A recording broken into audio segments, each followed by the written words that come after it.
नमः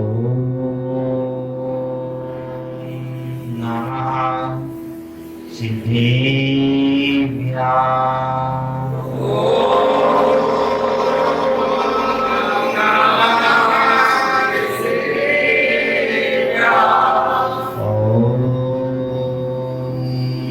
नमः सिद्धेभ्यः।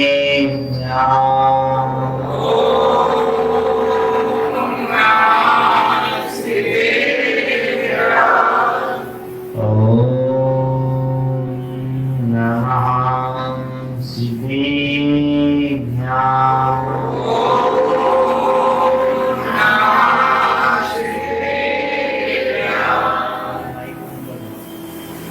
ये तो सुगंध यहाँ निकालो, फिर निकालो। डबल डबल की डबल की लगा दो, गोल क्या नहीं है मतलब नहीं काम।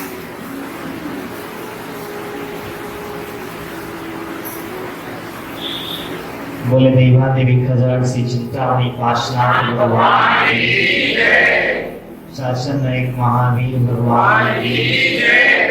चारित्र चक्रवर्ती प्रथमाचार्य श्री शांति सागर जी महाराज की जय। आचार्य गुरुदेव श्री धर्म सागर जी महाराज की जय। आचार्य गुरुदेव श्री विपुल सागर जी महाराज की जय।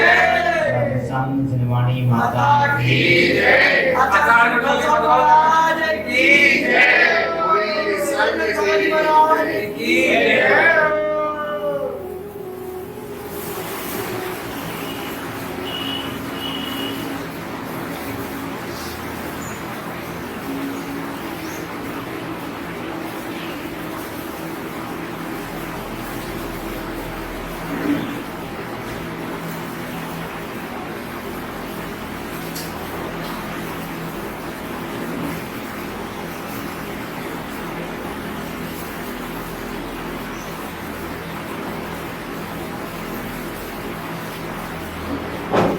Resurrection journey का तीसरा दिन।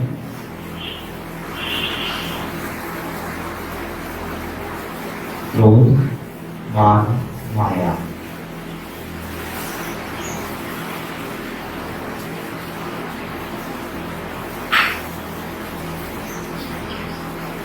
उत्तम आर्जव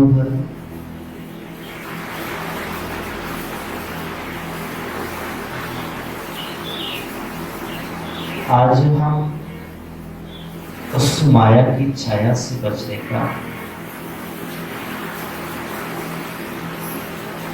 क्योंकि जिस किसी ऊपर भी उस माया की छाया पड़ जाती है उस व्यक्ति का जीवन बिल्कुल खराब हो जाता है।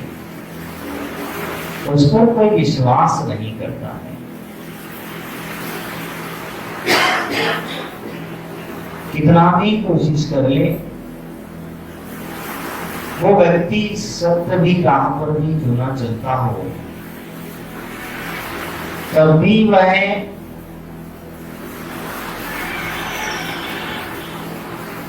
हमेशा उसे उसी सत्य दृष्टि से देखा जाता है। हमेशा उसे हीन दृष्टि से देखा जाता है कि ये कहीं ना कहीं हमारे साथ मायाचारी कर रहा है, और हम लोगों का नाम भी खराब हो जाता है, क्योंकि आप दुकान पर रहते हो, बिजनेस करते हो, और बिजनेस करते समय मायाचारी ना करें वो संभव नहीं है। लेकिन उस मायाचारी करते करते इतनी मायाचारी में डूब गए कि जीवन अच्छाई मायाचारी में गुम हो गई।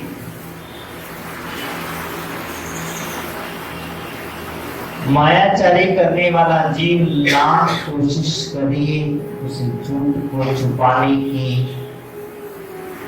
लेकिन वो छुपा नहीं पाता।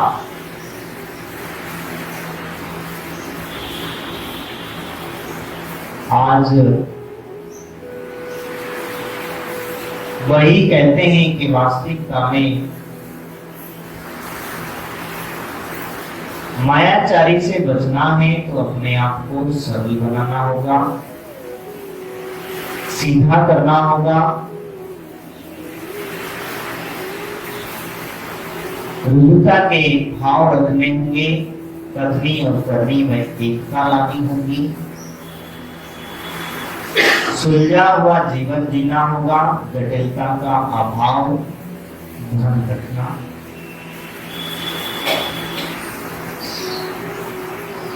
हमें अपने अंदर सरलता के भाव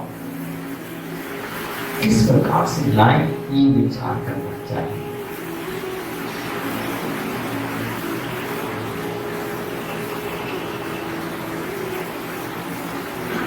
पंडित बनारसी दास जी के समक्ष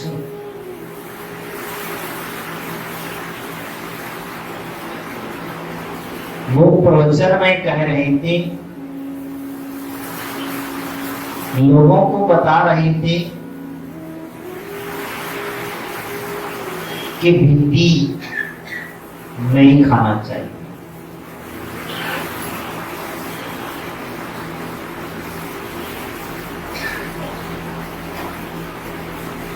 नहीं खाना चाहिए, ये बात तो ठीक है,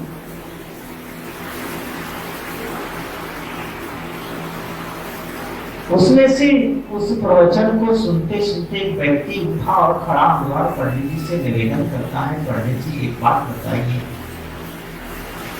आपने हिंदी के बारे में इतना सारा प्रवचन दे दिया, इतना बड़ा व्याख्यान कर दिया, क्या आप हिंदी खाते हैं? पंडित जी के सरल परिणाम थे,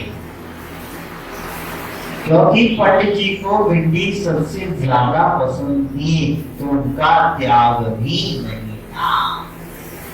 उन्होंने कह दिया, मेरा भिंडी का त्याग नहीं है।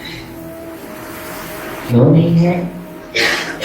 आपकी बड़ा पुरुष भिंडी के बारे में बता रहे हो, बस ये मत पूछो।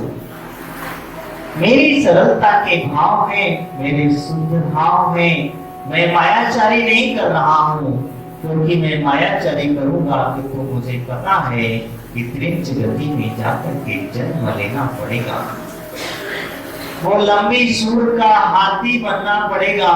इससे अच्छा है कि जो है सो है, कह देने में ही फायदा है। उन्होंने कह दिया, मैं भिंडी खाता हूं, मेरा त्याग नहीं है। बस जब तुम्हारा त्याग नहीं है तो हमारा भी त्याग नहीं है। इसका मतलब आप जो इतने भी दोष बता रही हैं वो सिद्ध शास्त्र के हैं। जिस दिन आप त्याग कर देंगे तो दिन हम भी त्याग कर देंगे। ये सरलता, विद्वान के अंदर की सरलता, मायाचारी के प्रति छल कपट न करते हुए बिल्कुल सीधा सरल भाव हो जाते हैं। इसकी आवाज को लो यार, हमारा बिल्कुल भी समझ में नहीं आ रहा हम क्या बोल रहे हैं, या फिर ये कल माइक हटा देना।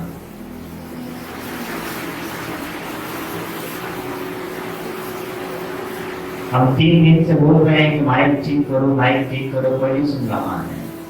हाँ महाराज ठीक है, कल आ जाएगा, परसों आ जाएगा।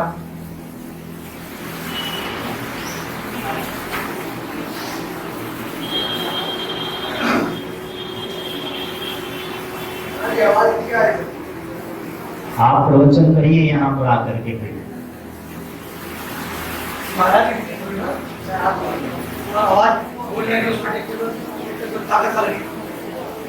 आप दिन में 4 बार पानी पीते हैं, 6 बार खाना खाते हैं। मुनिराज दिन में एक ही बार खाता है और एक ही बार पीता है।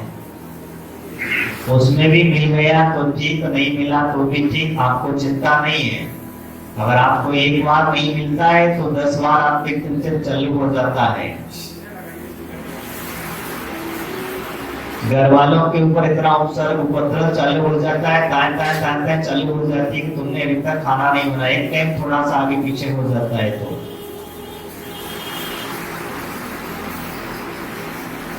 तो हमें व्यवस्था अपने अनुसार नहीं, सामने वाले व्यक्ति के अनुसार व्यवस्था बनाना चाहिए।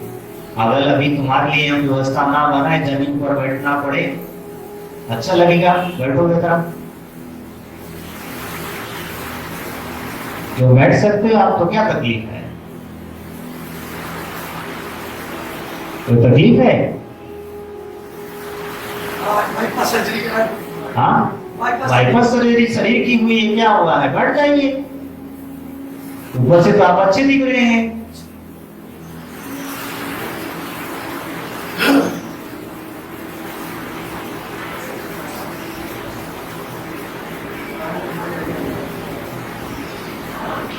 ध्यान रखिए, मायाचारीपूर्ण व्यवहार हमारा हमारे लिए नुकसानदायक होता है, और जहां मायाचारी हमने प्रारंभ करी वहां हमें तेज गति का दर्द हुआ।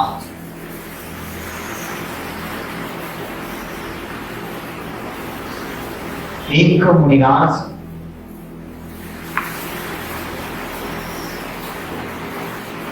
अपने पूर्व मित्र मुनिराज से मिलने गए। उन्होंने देखा उनकी बहुत घनिष्ठता थी, दोनों एक साथ मुनि बन गए थे, नजदीकी थे कि वो अलग अलग होने की वजह से अपनी धर्म साधना अपनी मुनिचर्या कर रहे थे। और मुनिचर्या करते करते उन्हें पता चला कि फला फला जंगल में मुनिराज अपने चातुर्मास योग को धारण किए हुए हैं। वो मुनिराज वहां पहुंच जाते हैं, देखते हैं कि वो मुनिराज उनके आने के पहले ही, जो पहले मुनिराज वहां खड़े हुए थे, 4 महीने एक ही स्थान पर, एक ही जगह पर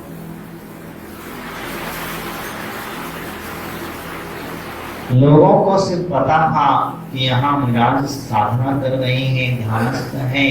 वो 4 महीने तक खड़े हैं, योग लगा करके खड़े हो गए हैं, और वो नहीं हिलते डुलते कुछ नहीं है। 4 महीने जिस दिन पूरा हुआ, उसी रात्रि के सुबह ब्रह्म मुहूर्त की वेला में जा करके सुबह सामायिक स्वाध्याय करके निकल कर चले गए। दूसरे मुनिराज खोजते खोजते वहां पहुंच गए। सुबह की वेला अंतर इतना ही हुआ है। वहां पहुंच गए और देखा कि अरे यहाँ तो कोई नहीं है, किसी ढूंढे कहाँ ढूंढे, किससे पूछे, कुछ नहीं। उन्होंने कहा चलो बहुत दिनों से हमारा मित्र थे पूर्व के, तो इन्होंने यहाँ ध्यान किया है, मुनिराज ने ध्यान लगाया, 4 महीने तक एक ही जगह खड़े हैं। उस जगह की ऊर्जा ही कुछ अलग होगी, तो वो भी ध्यानस्थ खड़े हो गए। इतने में होता ये है कि नगरवासी लोग तो पता चला कि आज मुनिराज का ध्यान टूटने वाला है, 4 महीने पूरे होने वाले हैं। मुनिराज के दर्शन के लिए पहुंचे, मुनिराज की स्तुति की, पूजा की, आराधना की, सब पूजा करे, दबा वही कर रहे, कहते जा रहे कि धन्य है ऐसे मुनिराज जो 4 महीने तक ही आसन से खड़े रहे। लेकिन जो मुनिराज थे वो तो चले गए, दूसरे मुनिराज वहां खड़े थे, खड़े रहे, और कहते हैं वो मुनिराज ने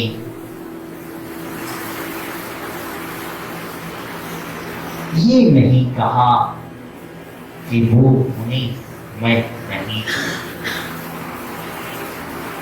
क्या हुआ? उतना नहीं कहा कि वो मुनि मैं नहीं हूं। मान सम्मान की चाह में अगर मैं कह दूंगा तो लोग मुझे पूछेंगे नहीं।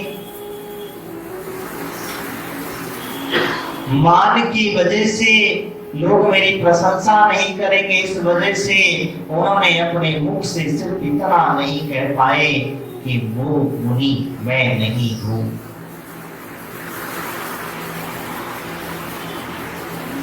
मायाचारी कर गए और मायाचारी का प्रभाव हुआ, अंत में समाधि बिगड़ गई। समाधि बिगड़ी तो मरकर के वो हाथी हुए। वो हाथी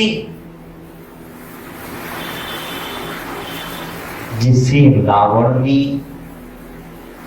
शिखर जी की वंदना करते समय उस शिखर जी के जंगलों में पकड़ा था, जिसका नाम था त्रिलोकमंडल हाथी।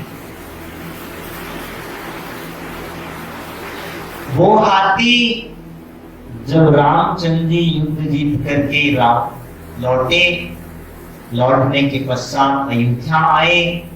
अयोध्या के अंदर में वो हाथी लाया गया, साथ में रामचंद्र जी के साथ आया और वो हाथी को अयोध्या आने के पश्चात ही उसे अपना पूर्व याद आ गया, क्योंकि वो पूर्व में मुनिराज थे और वो अयोध्या के अंदर ही थे। अयोध्या के अंदर ही, वो जंगलों के अंदर ही वो ध्यान साधना की थी, वो आराधना की थी। उस हाथी को स्मरण हो गया और स्मरण हुआ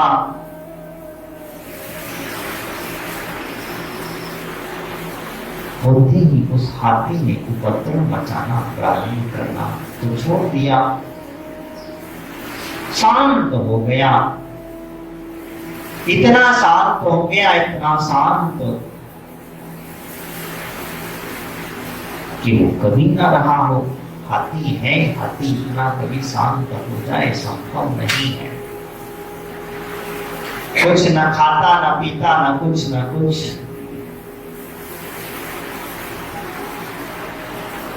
तब रामचंद्र जी थोड़ा व्याकुल हुए कि भाई इतना अच्छा हाथी क्या कारण है। महावत ने लाकर के बताया, रामचंद्र जी को बताया, नहीं पता चला। उन्होंने कुछ नहीं किया। उसी समय पर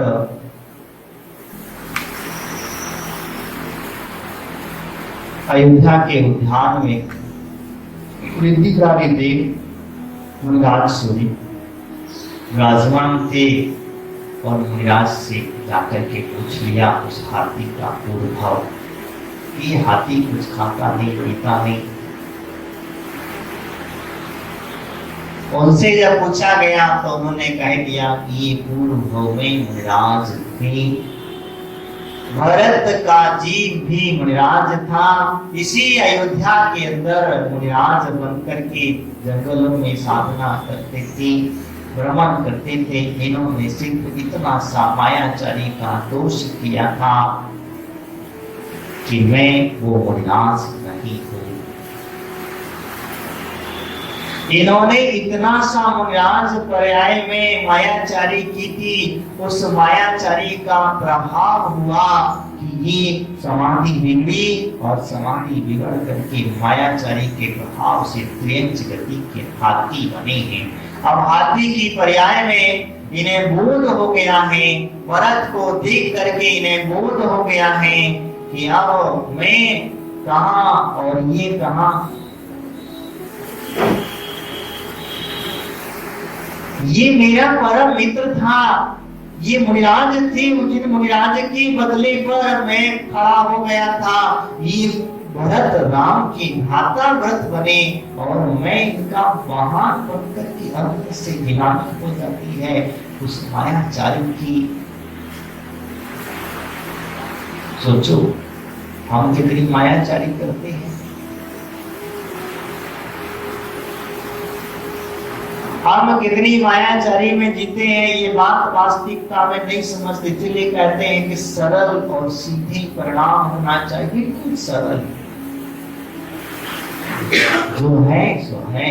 मायाचारी पूरा कर व्यवहार करोगे तो ध्यान रखना वही हाथी की तरह आप भी वही सूर आदि पर्याय लंबी सूर वाले बनोगे। अब आपकी मर्जी है, आपको क्या बनना है। मैं डरा नहीं रहा, कहीं तुमको लग रहा हो कि डरा रहा हूं। मैं तो जो यथार्थ है, सरलता है, वो बताने की कोशिश कर रहा हूं, क्योंकि वास्तविकता यही है। हम कहते तो हैं माया तुरंत गति में जा, लेकिन मानता कोई नहीं है, सरल परिणाम कोई नहीं लाता है। अंदर से कहीं ना कहीं माया जो चार पूर्वक परिणाम हमारे छुपे होते हैं, वह मायाचारण के परिणाम हम कहीं ना कहीं कर आते हैं। इसीलिए कहता हूं कि हम आप पर कोई विश्वास नहीं करता। सरलता के भाव होना चाहिए, इतने सरल कि अपने जीवन में वास्तविकता समझ लेना। सीधापन बिल्कुल सीधा, लकड़ी की तरह, बांस की तरह नहीं, वेद की लकड़ी की तरह नहीं, सांप की चाल की तरह नहीं।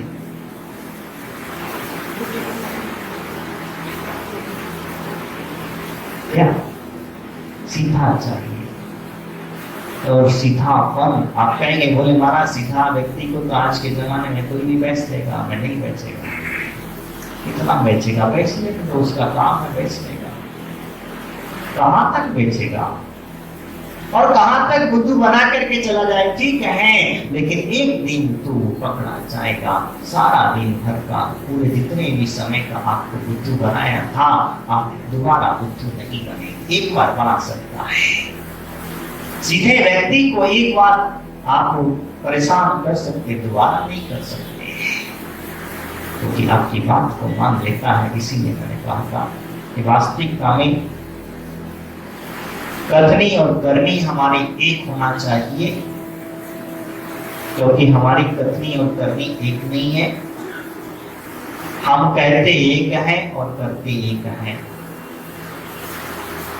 एक बार ऐसा ही हुआ, एक व्यक्ति भेड़ बकरी को चराने वाला व्यक्ति था। वो जंगल के अंदर से मस्ती करते, बस्ती पर बच्चे रहते हैं कभी कभी, और भी लोग थे उसके साथ में। वो लोग भी सब मिलकर के बस भेड़ बकरी चरा करके लेकर के आ रहे थे। और आते आते एक व्यक्ति पीछे रह गया था, और पीछे रह गया तो उसने चिल्लाना चालू करा, शेर आया, शेर आया, शेर आया।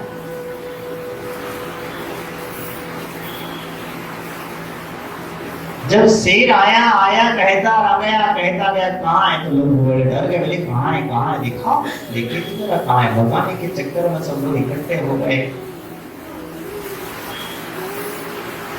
हम तो मजाक कर रहे थे, हाँ कोई शेर नहीं।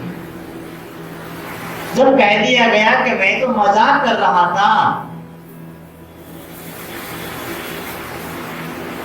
अच्छा ठीक है।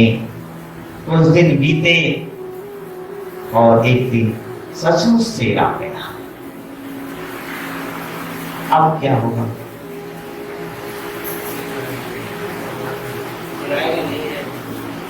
चिल्लाता रहा, शेर आया, लेकिन कोई नहीं आया। शेर तो आया, कोई बचाने नहीं आ पाया, और शेर अपना गिरास बनाया चल दिया। कहना वही कहता हूं, इसीलिए कभी भी अपने रहें। कथनी और करनी एक रखना चाहिए। जो कहते हो वही करिए, और जो करते हो वही कहिए। नहीं तो नहीं, जबरदस्ती किसी से कोई नहीं करा सकता है। आपको कोई भी काम हो, व्यस्त में रहते हो, क्योंकि इससे विश्वास टूट जाता है आपके ऊपर से, आपकी विचारधारा आपके ऊपर, आप यश कीर्ति आपके पीछे लग जाती है। क्योंकि आप लाख कोशिश करें, कहें कितना भी सही कर रही, मैं तो कह रहा हूँ सच है, लेकिन कोई मानेगा नहीं। इसीलिए मैंने कहा था कि जब हमारे रहे कथनी और करनी एक होना चाहिए, सुलझे हुए विचार होना चाहिए। हमारे विचार कभी उलझन वाले नहीं होना चाहिए। क्योंकि कभी कभी क्या करते हैं, हम बोलते कुछ हैं और सामने वाले को उलझाते हैं, जैसे वकीलों की भाषा। वकील साहब बैठे हैं हमारे यहाँ, वो चाहे तो झूठ को सच बना दे और सच को झूठ भी बना दे, वो उनकी भी भाषा है। तो ऐसी भाषा नहीं चाहिए। वो कोर्ट में करते हैं, बाकी के काम नहीं कर रहे, तुम लोग पकड़ लो। वो कोर्ट का काम है, क्योंकि वो काला कोर्ट ही काम वैसा है, क्योंकि सारे काम काले ही होते हैं। कोर्ट ही काला है, निर्णय देने वाला भी काला है, काला कोट वाला है, और सुनाने वाला भी काला कोट वाला, बहस करता है तो वो भी है। तो वो काले कोट के अंदर सफेद शर्ट जरूर पहनते हैं, ध्यान रखना आप कर लिए।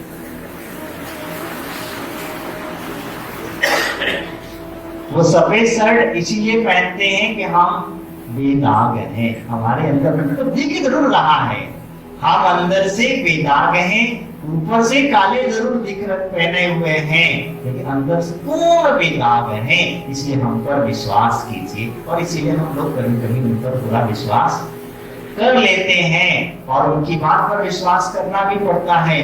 ना करोगे तो फिर काम ना चलेगा। लेकिन वो बात नहीं, हम यहाँ पर तो कह रहे थे कि हमारे सुलझा हुआ जीवन होना चाहिए। हम बिल्कुल अपना स्वभाव ऐसा बनाए, बिल्कुल सुधरे हुए की तरह। इसीलिए मैंने कहा था, वास्तविकता में ये आर्षो धर्म हमें यही कहता है कि हम अपने जीवन में मायाचार से रहित रहें, मायाचारी से दूर रहें, क्योंकि मायाचारी जहां तुम्हारी उजागर हुई वहां तुझसे विश्वास खत्म। वो शेर के बच्चे की तरह, जिस इंसान के शेर आया शोर मचाया। पहली बार तो आदमी विश्वास कर लेता है, दूसरी बार कोई विश्वास नहीं करेगा, फिर तुम कितना भी सचमुच फिर वो आ जाएगा। इसीलिए कहा, मैं आपसे वही कहूँगा, मायाचारी पूर्ण व्यवहार हमारा जो है वह तिरंच गति की ओर ले जाता है, और हमें तिरंच गति से बचना है।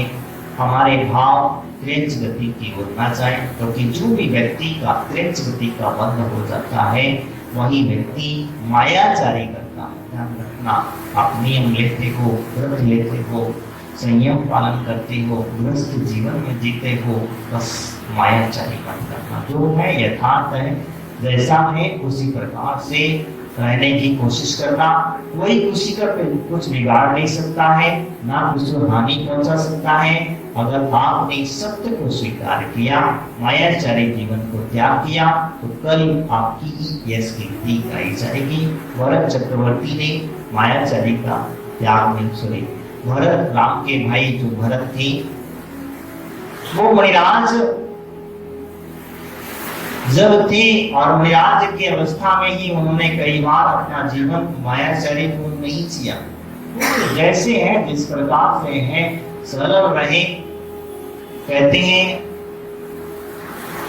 कुछ 150-250 कुछ रानियां थी, उनको उन सबके बीच में रह करके भी ब्रह्मचारी रहे।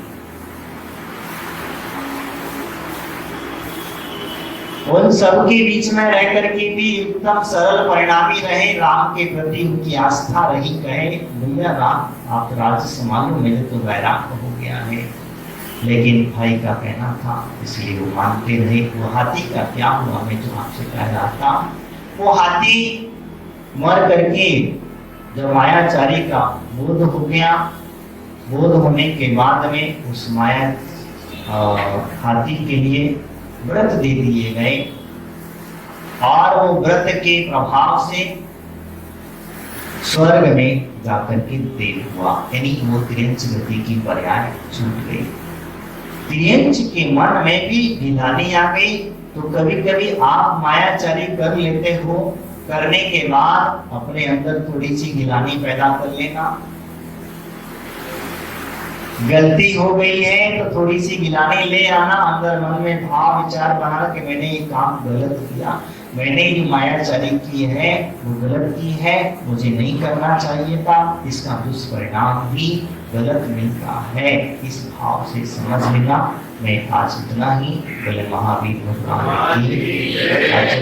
जगत माता की राधा संग सवाणी माता की। आचार्य गुरुदेव भद्रभाऊ सागर जी महाराज की जय। आज का नियम, आज सोने से पूर्व आधा घंटा नमोकार मंत्र का जाप करेंगे।